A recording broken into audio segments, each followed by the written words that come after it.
a little bit overcast, but certainly the wind is quietened down from yesterday. And we'll next see the women's K2 200 metres. And just quickly going through the start list, we'll have Belarus in 1, Mexico in 2, Netherlands in 3, Germany in 4, Poland in 5, Australia in 6, Austria in 7, Italy in 8, and Sweden in 9. And again, the Austrians, this is the third K2 event. Again, this early season race practice really important, Adam, isn't it? Yeah, absolutely. Not just for fitness, but just to get your head into race mode, because we spend a long off season, you know, just training in remote areas and not thinking about the start gates and the pace of a straight race. So really, I mean, it's race season time, and we get very few opportunities to line up against our compatriots. So it's very, very important. We see Marta from Poland there in lane 5. She was the winner last week of K1 in Poznan, and she was very, very, very fast. So we can expect something strong from her in K2, I think, today. Interesting, she chose not to double up on the 2 events, so let's see how she gets on in the K2 with Agnieszka Kowalczyk.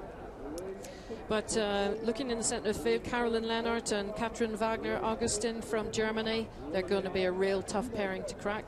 As we look on the picture now, we've got the Mexican pairing of Alanis Morales and Montemayor Rodriguez. Again, another South American or Central American country in the frame. It's good to see.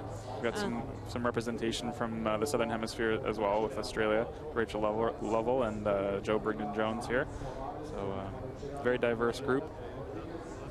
And I promised that I'd read tweets on the air. So Vedran Bozic is our first one. I'm not sure where you're from, Vedran. I guess I could check here. Oh, you're from Croatia. And you say it's nice to have such good commentators for this live stream. So he's thanking us for our fine commentary. Vedran, thank you very much, and thanks for tuning in. Thanks for taking the time to tweet us. You know where we are. And I'm Anne Ferguson, delighted to be accompanied by Adam Van Coverden, who's providing us with some great, insightful comments about paddling and the sport of canoe sprint. Just makes such a difference to have someone who knows this sport really inside and personal.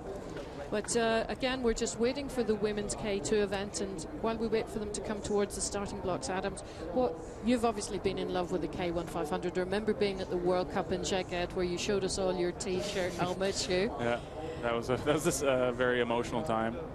You know, just letting go of the 500 a little bit. You know, I kind of grew to love the 500. I wasn't a 500 guy when I was growing up. I was always a 1,000-meter paddler, and I enjoyed the marathon distances and long distance. And I kind of grew into the 500 with some success at a World Cup in 2003, 4, and then the Olympics in 2005. I almost learned to love it. And, you know, that tough love sort of did grow on me, and it's very sad to see it go.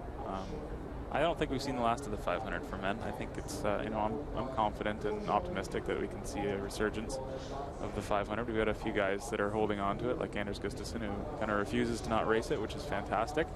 And I do think there's room for it on the Olympic program.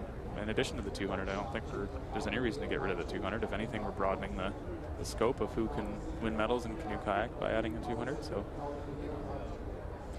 And just zipping out of your shot there was Caroline Lennart and Katrin Wagner-Augustin. Katrin back in the sport again after having a baby last year. And, you know, you just never lose the quality, or, you know, as they say, form is temporary, class is permanent, Adam. Yeah, and they do tend to stay, these women, I'm referring to the women who have had babies in the last little while, they tend to stay very fit in their pregnancies. It's pretty incredible. And so, although not an Olympic discipline, this is a great event, and there's great depth in this class too, as we're waiting for the women to come under the starters' orders. They're away. And I say expect a big push from lane 4 and 5 and 6. Australians will also be wanting to make an impression. Netherlands, Femke Roos and Rowdy van Eerde have had a good start, as have the Polish, Marta and Agnieszka in lane 5. Yeah, definitely eyes on lane 5 and 4 with Katrin and Caroline. The Aussies are looking strong, as are the Austrians. But like you said, the Dutch, they were out to a strong start. It's nice to see the Dutch out there in lane 3. Might be staking claim to the 3rd spot here. They've had a flyer. The Poles seem to have their nose ahead, and they do take the win ahead of the Germans, and a good bronze there for the Netherlands. It's an impressive result from the Dutch in lane 3. Don't often see the Netherlands on the podium. And, obviously, my sentimental choice in this event. There's a little bit of orange in on my boat, if you've noticed, owing to my my father's Dutch name and the Dutch name that he passed on to me and my brother. Yeah, so looking forward to the Euro Cup. Actually, I'm cheering for Netherlands as I always do. Are you going to stay and watch any of the games, Adam, or are you heading back to Canada? No, after Moscow, we're heading back to Canada, so I'll have to catch them on TV.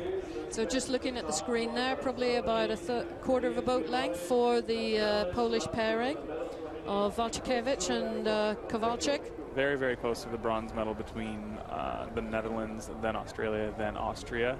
Very, very close race, less than a meter, I think, between those three boats. Big start. Athlete in the front of the boat sets the pace. The one behind just follows. No, I wouldn't say just follows. Following is a tough. Absolutely. There's another element involved. There's a lot of power behind there. Applies the power. The athlete in the back of the Polish crew there. Agnieszka's got her Wonder Woman arm straps on there. It reminded me of Wonder Woman a little bit with those metal like arm clasps that she always had. They look very strong coming into that last part of the race there. Yeah, they're both very strong. Yeah. Seeing a lot of 200-meter excellence from the likes of Poland in all three disciplines. Very, very relaxed in the front of that boat, Marta.